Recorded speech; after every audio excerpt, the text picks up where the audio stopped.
Pregnancy में जो bile acid का बढ़ना है वो एक तरह से लिवर के डिसफंक्शन मतलब लिवर फंक्शन एबनॉर्मल होने का वन ऑफ द मार्कर्स है। मतलब मैं किसको चेक करूंगी बाइल एसिड के लिए? उस महिला को जो मेरे पास आके बताएगी कि मैम मेरे हाथों में खारिश हो रही है और मेरे पैरों में खारिश हो रही है, rest of the body it doesn't matter, वो किसी को भी हो सकती है। बट स्पेसिफिकली जैसे हमने पहले बताया था, अगर किसी के हाथ की हथेली में और पाँव के तलों में स्पेसिफिकली बहुत इचिंग है, चाहे दिन में है चाहे रात में है, तो हमें ये शक पड़ता है कि यहाँ लिवर फंक्शन गड़बड़ हो रहा है। अगर बाइल एसिड की वैल्यू 10 से ज़्यादा है, ओटीपीटी की वैल्यू 2 या 3 टाइम्स एलिवेटेड है, तो हम ये डायग्नोसिस बनाते हैं कोलिस्टेसिस ऑफ प्रेगनेंसी का। High levels of bile acids have been associated with adverse perinatal outcomes। इसमें प्रीमेच्योर डिलीवरी का रिस्क बढ़ रहा है। और दूसरा, ये जो हाई बाइल एसिड्स हैं, there is a very adverse outcome which is called still birth. Still birth क्या है? जहाँ पे जो नवजात शिशु पैदा हुआ उसकी धड़कन नहीं है, या पेट के अंदर ही मदर के वूम्ब में ही सडनली बच्चे का इंट्रा यूट्राइन फीटल डेथ हो गया। सेहतनामा में आज हम बात करेंगे बाइल एसिड पर। प्रेगनेंसी के दौरान कई बार ये बढ़ जाता है और होने वाली माँ को बहुत सारी प्रॉब्लम्स होती हैं। है क्या ये बाइल एसिड का बढ़ना? सिम्टम्स क्या होते हैं? टेस्ट क्या होता है? ट्रीटमेंट क्या होता है? तो पूरे एपिसोड को ज़रूर देखिए। और इससे पहले हमने बात की थी प्रेगनेंसी के दौरान खारिश होना, खुजली होना, वो क्यों होता है? क्योंकि काफ़ी सारी महिलाओं को उसकी भी प्रॉब्लम होती है। उसका भी डिस्क्रिप्शन में लिंक दिया हुआ इस वीडियो का, आप उसे भी देख सकते हैं। और इससे पहले सेहतनामा को सब्सक्राइब ज़रूर करिए अगर अभी तक सब्सक्राइब नहीं किया है। तो आज बात करते हैं बाइल एसिड पर। Welcome ma'am. सो ये ऑन डिमांड मैं ये टॉपिक कवर कर रही हूँ। किसी की डिमांड थी, उन्होंने कहा कि आपने बहुत सारे आपके एपिसोड्स हैं प्रेगनेंसी से रिलेटेड, लेकिन बाइल एसिड पर हमें कोई वीडियो नहीं मिला। और जिन्होंने डिमांड की है उनका भी बाइल एसिड प्रेग्नेंट है और बढ़ा हुआ है और उनको बहुत सारी प्रॉब्लम्स हो रही है। तो बाइल एसिड का बढ़ना है क्या प्रेगनेंसी के दौरान? तो प्रेगनेंसी में जो बाइल एसिड का बढ़ना है वो एक तरह से लिवर के डिसफंक्शन मतलब लिवर फंक्शन एबनॉर्मल होने का वन ऑफ द मार्कर्स है। तो जैसे आपने बिल्कुल ठीक इंट्रोड्यूस किया कि आज के टाइम पे जितनी भी प्रेग्नेंट महिलाएं हैं जो डिफरेंट प्रॉब्लम्स फेस करती हैं, उसमें से 100 में से 10 महिलाएं IHCP या जिसको कहते हैं इंट्राहेपेटिक कोलिस्टेसिस ऑफ प्रेगनेंसी, इस प्रॉब्लम से सफ़र करती हैं। अब ये प्रॉब्लम है क्या? ये प्रॉब्लम वो है जिसमें प्रेगनेंसी हॉर्मोन्स गर्भवती महिला के लिवर को अफेक्ट करते हैं। उनके लिवर एंजाइम्स जिनका कि नाम है SGOT, SGPT, ये एंजाइम्स नॉर्मल से 2 गुना या 3 गुना बढ़ जाती हैं। वो एंजाइम्स बढ़ने के साथ ही बाइल एसिड भी उनके हाई हो जाते हैं। Any value of bile acid more than 10 is considered as abnormal. और ये जो कंडीशन है, अगेन जैसे हमने पहले वीडियो बनाई थी कि प्रेगनेंसी में प्रोराइटिस या इचिंग के जो डिफरेंट कारण हैं, उनका एक सिग्निफिकेंट कारण कोलिस्टेसिस ऑफ प्रेगनेंसी है। तो आज हम बात कर रहे हैं कि कोलिस्टेसिस क्यों हो रहा है, ये क्या करता है, इससे प्रेगनेंसी पे कैसे अफेक्ट होता है, बेबी पे वो ये कैसे अफेक्ट करता है। और एक सवाल ये है कि क्या ये प्रेगनेंसी के दौरान ही बढ़ता है या पहले भी महिलाओं को होता है? राइट। तो राजेंद्र, ऐसा है कि अब हमने ये देखा कि जैसे हमने कुछ वीडियोस PCOD पे बनाई हैं और हमने ये भी डिस्कस किया था कि जो PCOD से सफ़र करती हैं महिलाएं, अक्सर वो ओबीज हैं। तो देखा ये गया कि प्री प्रेगनेंसी जो महिलाएं ओवरवेट हैं, ओबीज हैं, उनको ऑलरेडी वो फैटी लिवर से सफ़र करते हैं। और इस फैटी लिवर के कारण जब हम फर्स्ट ट्राइमेस्टर में ही उनका लिवर फंक्शन चेक करते हैं तो कई बार एंजाइम्स हाई होती हैं। अब जो नॉर्मल वैल्यू है SGOT और PT की, वो अप टू 35 नॉर्मल मानी जाती है। बट अगर किसी की वैल्यू 45, 80, 90, 100 या अबव है तो then it is out of range. तो कभी कभी तो बेसलाइन ही हाई होती है, तो हमें पता है कि इस पेशेंट की प्रेगनेंसी से पहले भी ये थी। लेकिन अक्सर इवैल्यूएशन या डायग्नोसिस कैसे होता है कि जब प्रेग्नेंट मदर मेरे पास OPD में आती है अपने 4th मंथ प्रेगनेंसी में, 7th मंथ में, मेजॉरिटी केसेस में तो 3rd ट्राइमेस्टर में प्रेजेंट करता है, 7वें 8वें महीने में। बट कुछ मदर्स में जैसे हम प्रोजेस्ट्रॉन हार्मोन देते हैं प्रेगनेंसी को सपोर्ट करने के लिए, तो वो प्रोजेस्ट्रॉन हार्मोन की वजह से ही ये लिवर के ऊपर इफेक्ट होता है और दवाई के साइड इफेक्ट के तौर पे मदर्स में कॉलीस्टेसिस की इंसिडेंस बढ़ जाती है। अब देखा ये गया कि जितनी भी महिलाएं आईवीएफ प्रेगनेंसी है या किसी को प्रेगनेंसी में ब्लीडिंग हो रही है या कोई पेन हो रही है जिसकी वजह से अर्ली डिलीवरी हम एंटीसिपेट कर रहे हैं, तो बहुत सारी महिलाओं को प्रोजेस्टेरॉन सपोर्ट दी जाती है। ये जो प्रोजेस्टेरॉन सपोर्ट है, कुछ परसेंटेज ऑफ विमेन में उसके साइड इफेक्ट से कॉलीस्टेसिस जो है वो इनिशिएट हो जाता है। अगर कोई प्रोजेस्टेरॉन नहीं भी ले रहा तो प्रेगनेंसी में ईस्ट्रोजन प्रोजेस्टेरॉन वैसे ही बहुत ज़्यादा हाई होता है क्योंकि हमारा प्लेसेंटा उसको प्रोड्यूस करता है बेबी को सपोर्ट करने के लिए। तो 10% ऑफ द विमेन में बॉडी का जो एंडोजीनस प्रोजेस्टेरॉन है वो ही आईएचसीपी को ट्रिगर कर देता है। Okay.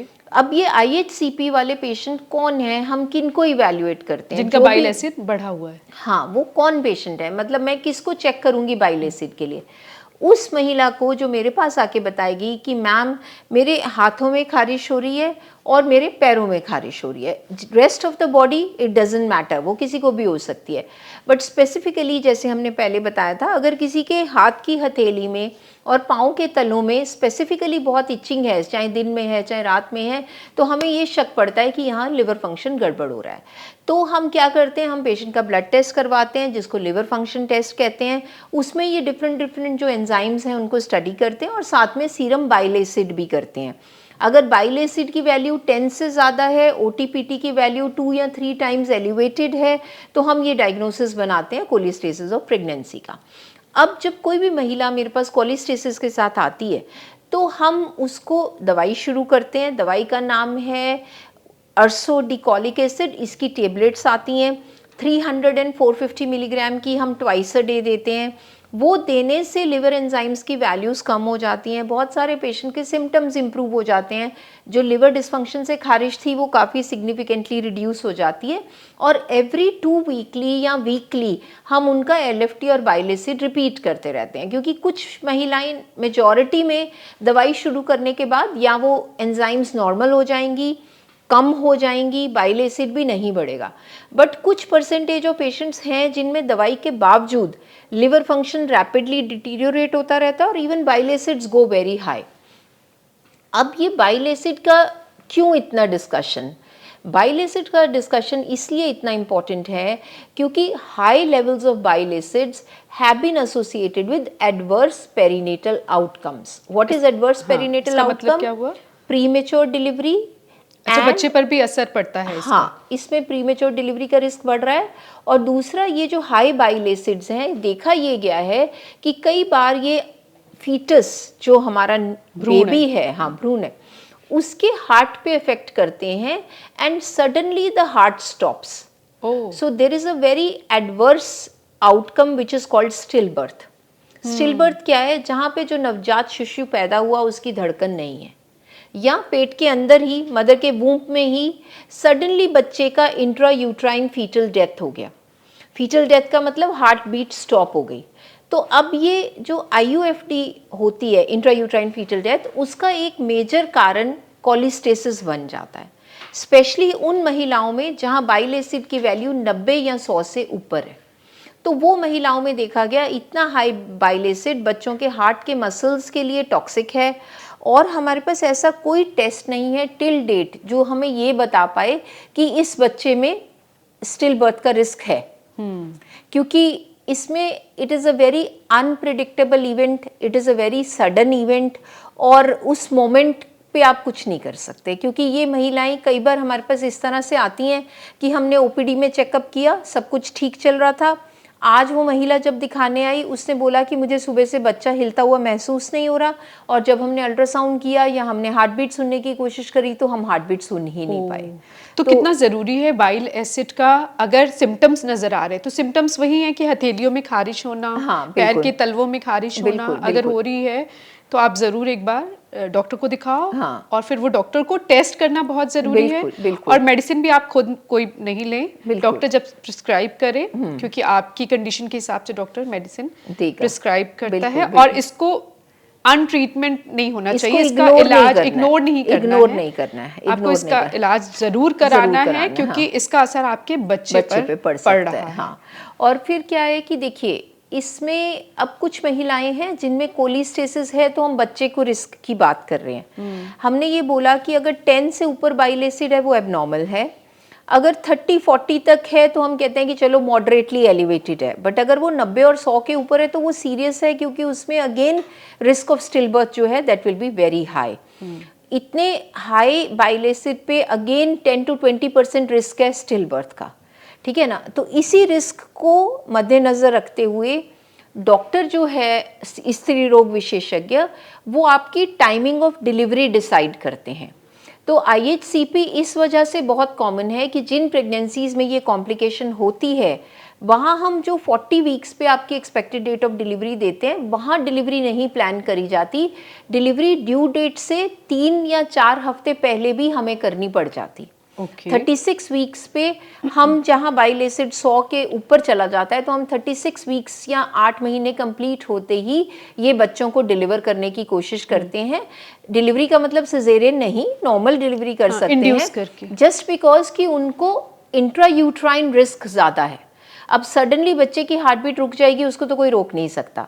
तो सेफेस्ट क्या है कि जब बच्चा 8वें या 9वें महीने में पहुंच गया, 9वें महीने में पहुंच गया तो वो मेच्योर है, उसके लंग्स डेवलप हो गए हैं, तो सेफेस्ट इज कि आप इंड्यूस करिए नॉर्मल लेबर के तौर पे ये बेबीज़ को डिलीवर कर लीजिए। तो ये हम अपने महिलाओं को ये भी बताना चाहते हैं, क्योंकि बहुत सारे पेशेंट्स हैं जिनके मन में ये डाउट आ जाता है कि हम प्रीमेच्योर डिलीवरी क्यों करवाएं, अभी तो हमारी ड्यू डेट में 1 महीना बाकी है, डॉक्टर हमें क्यों बोल रहे हैं कि 15 दिन पहले ही इंडक्शन कराओ, क्योंकि आपके होने वाले बच्चे को खतरा हो सकता है, इसलिए वो बिल्कुल प्रीमेच्योर डिलीवरी करनी डॉक्टर खुद अपने सुपरविजन में कराते हैं। बिल्कुल। अच्छा, टेस्ट क्या करते हो आप? बाइल एसिड बढ़ा है, इसका कोई ब्लड टेस्ट है। ये ब्लड टेस्ट है, जैसे मैंने बताया कि उसमें हम SGOT, SGPT जो लिवर एंजाइम्स हैं and serum bile acid which is a blood test, so उसमें बाइल एसिड की वैल्यू आ जाती है, और अगर वो वैल्यू लेस देन 90 है तो चलो हम फिर भी 37 वीक्स तक इस प्रेगनेंसी को स्ट्रेच करते हैं, बट अगर इट इज़ अबव 90 तो हमें 35-36 वीक्स पे अपनी डिलीवरीज जो हैं उनको इंड्यूस करना पड़ता है और बेबी को डिलीवर करना पड़ता है। राइट।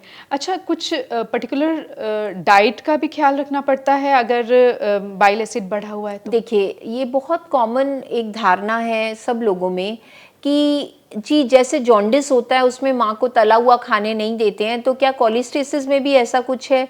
उसका आंसर है नहीं। कोलिस्टेसिस का मदर की डाइट से कुछ ज़्यादा लिंक नहीं है। हाँ, अगर कोई मदर इंडाइजेशन फील कर रही है, हैवी फूड नहीं टॉलरेट कर रही है, तो बैलेंस्ड खाना खाना चाहिए, फ्राइड खाने का वैसे भी कोई एडवांटेज नहीं है। अदरवाइज इसमें फूड की रिस्ट्रिक्शन नहीं है, इसमें सिर्फ अपनी दवाई लेनी है, अपने बच्चे की मूवमेंट्स का बहुत ध्यान रखना है। जो भी मदर्स में कोलिस्टेसिस होता है हम उनको कहते हैं आपने डेली फीटल मूवमेंट चार्ट बनाना है। हम उनको एक चार्ट की फॉर्म में पेपर देते हैं कि इसमें आप मार्क करिए कि आपको कितनी मूवमेंट्स महसूस हो रही हैं, 8 से 10 हो रही हैं, 10 से 12 हो रही हैं। मिनिमम काउंट जो हम एक्सपेक्ट करते हैं कि वो 12-13 मूवमेंट्स दिन में काउंट करें, ताकि उनको पता लगे कि उनका बेबी एक्टिव है। क्योंकि अगर बच्चे को अंदर कोई भी कॉम्प्रोमाइज़ है, कोई भी डिस्ट्रेस है, तो बच्चा सबसे पहले लेज़ी हो जाता है और उसकी हलचल कम हो जाती है। अगर कोई मदर सुबह से लेकर शाम तक एक भी मूवमेंट महसूस नहीं कर रही है और उसको कोलिस्टेसिस है, तो डेफिनेटली उसको हॉस्पिटल जाके बच्चे की धड़कन चेक करानी चाहिए। तो ये वाली कंडीशंस में मदर का मूवमेंट काउंट रखना जो है वो बहुत इंपॉर्टेंट है। One more thing I want to tell is कि कोलिस्टेसिस जब कंडीशन से मदर सफ़र करती हैं तो बहुत कॉमन एसोसिएशन है इसकी मिकोनियम स्टेन्ड लाइकर के साथ। अब मिकोनियम स्टेन्ड लाइकर क्या है? लेमैन की लैंग्वेज में ये है कि बच्चे ने अंदर पॉटी कर दी, बच्चे ने अंदर पूप कर दिया, या बच्चे ने टाइम से पहले ही अंदर पॉटी कर दी है, जिसका मतलब अगेन यही है कि बच्चा कॉम्प्रोमाइज्ड है, बच्चे को डिस्ट्रेस हो सकता है।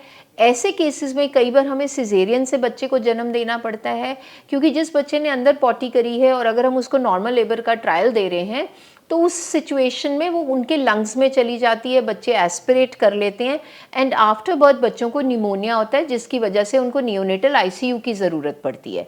तो अगर देखा जाए तो कोलिस्टेसिस वाले पेशेंट्स में सिजेरियन का इंसिडेंस हायर हो जाता है। वो इसीलिए हायर हो जाता है क्योंकि उनके अंदर मिकोनियम की प्रोबेबिलिटी बढ़ जाती है। कुछ ऐसी चीज़ें हैं डूज एंड डोंट्स, कुछ जो नहीं करनी जिनका बाइल एसिड बढ़ा है? बेसिकली वही है कि उनको हार्मोनल सपोर्ट बंद करनी है, जैसे जो प्रोजेस्टेरॉन हार्मोन हम दे रहे होते हैं वो हमें स्टॉप करनी होती हैं।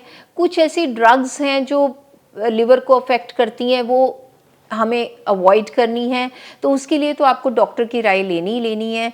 थर्ड, इसमें आपको हमेशा वॉच करना है कि कहीं प्रेग्नेंट महिला को जॉन्डिस या आँखों का पीलापन तो नहीं हो रहा है, उनकी भूख बहुत ज़्यादा कम तो नहीं हो रही है, वो बहुत लेथार्जिक या सुस्त तो नहीं हो रहे हैं, क्योंकि कभी कभी ये कंडीशन फर्दर वर्सन हो जाती है, जिसमें प्रेगनेंसी में एक कंडीशन है जिसको acute fatty liver of pregnancy कहते हैं, जहाँ पे लिवर फेलियर की तरफ चला जाता है। भगवान की दया से ये बहुत रेयर है, शायद 10,000 प्रेगनेंसीज में एक में एक्यूट फैटी लिवर होता है।